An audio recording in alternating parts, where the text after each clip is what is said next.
ilang oras na lang at sasalubungin na po natin ang bagong taon. Kaya mga kapuso, makulit na po talaga kami. Pero tulad po ng kampanya ng Department of Health, huwag nang maging pasaway sa pagpapaputok para hindi po kayo mag-goodbye sa inyong daliri at mga kamay.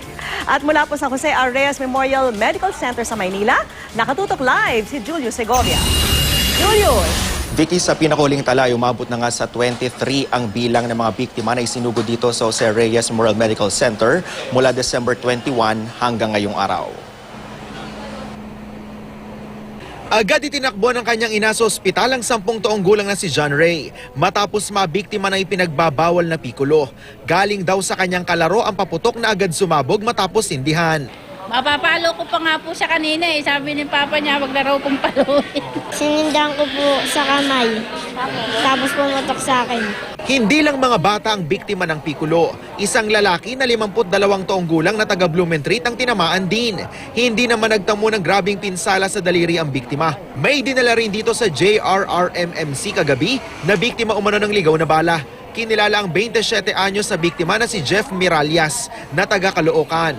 Dumaplis daw ang bala sa kaliwang sentido ng biktima at pumasok sa leeg habang umiinom sa labas ng bahay. According to the attending physician, there was no indication yet for surgery, and then the patient was stabilized. Patient was sent home with medications and was asked to follow up on Monday for removal of the stray bullet. Sa JRRMMC, unang nag-ikot si Health Secretary Janet Garin, kasama ang ilan pang opisyal ng DOH. Kapansin-pansin daw na mangilan-ngilan lang ang bilang ng mga naputukan dito ngayong taon. Noong isang taon, umabot sa 39 ang firecracker-related injuries mula December 21 hanggang December 31. A good thing about our visit dito ngayon, nung nakaraang taon, may mga pasyente habang binibisita. Ngayon walang pasyente. So, it's good news. Sana manatiling ganito. Gayunman, handa ang mga medical equipment ng ospital na gagamitin sa mga posibleng mabiktima ng paputok. Sapat din ang supply ng mga gamot gaya ng anti-tetano at IV fluids. Sakaling maputukan, hugasan sa running water ang apektadong bahagi ng katawan. Huwag daw mag-apply ng kung ano-anong gamot. Sa halip, isugod na agad ang biktima sa pinakamalapit na ospital.